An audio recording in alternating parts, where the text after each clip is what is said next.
Vamos acionar então agora a nossa repórter Luciana Verdolim, direto de Brasília, para falar justamente sobre os brasileiros que permanecem ainda no aguardo, do resgate da fronteira com o Egito para conseguirem então voltar. Brasileiros que já estão em Rafah aguardando essa autorização para cruzar a fronteira com o Egito. Luciana Verdolim, muito bom dia para você e vai nos atualizar então como que está a situação agora.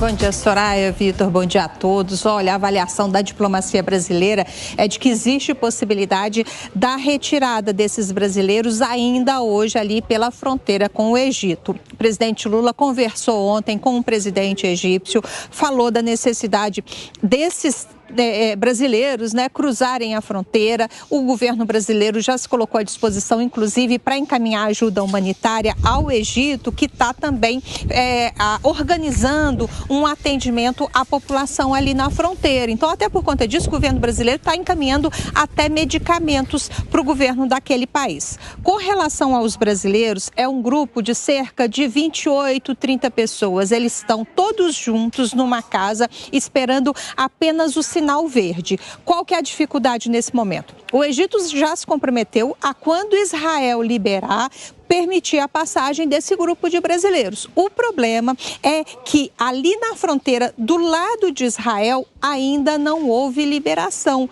Ontem, a diplomacia, inclusive, comentava com a gente aqui em Brasília o seguinte: a dificuldade nesse momento não é com o governo do Egito, é com o governo de Israel, porque eles ainda não têm capacidade, ainda há uma certa indefinição para a abertura dessa fronteira com o Egito. A preocupação, sim, o Egito já colocou a preocupação de se tornar aí um destino de refugiados, e o governo brasileiro, até o presidente Lula fez questão ontem de pessoalmente ligar para ele para dizer o seguinte: os nossos brasileiros vão entrar num ônibus, vão passar a fronteira, não vão permanecer em território, vão direto para o aeroporto. O aeroporto chama Al Arish, fica mais ou menos 50 quilômetros da fronteira. O avião que vai buscar os brasileiros, um VC-2 da Força Aérea Brasileira, que presta serviço à Presidência da República, já está lá em Roma.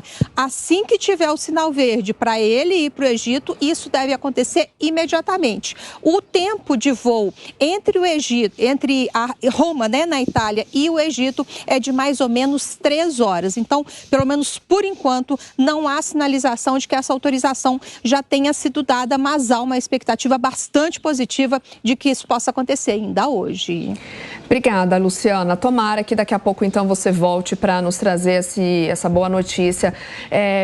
Zé, essa liberação dos brasileiros, a gente vem acompanhando isso já desde ontem, é praticamente uma aflição aqui, O presidente aqui do Brasil, o presidente Lula, conversou, então, por telefone com o presidente da Autoridade Palestina, também com o presidente do Egito, pedindo, e dizendo que o Brasil quer ajudar, nessa busca da paz, na tentativa de trazer os brasileiros, então, em segurança, de volta aqui ao país. Mas, como a Luciana disse, a dificuldade, então, já não está mais nem no Egito, nessa reivindicação da abertura do corredor humanitário, mas com o governo de Israel. Queria que você trouxesse, então, essa análise, Qual que vai ser ainda mais essa dificuldade, não mais do Egito, agora, então, no Israel tendo que autorizar esse corredor humanitário e a passagem, então, de todas essas pessoas. Pois e é um momento em que Israel não pode abrir essa exceção, porque é bem um momento tenso e crítico desta tentativa de incursão no terreno do Hamas, que é a faixa de Gaza. Então é muito complexo.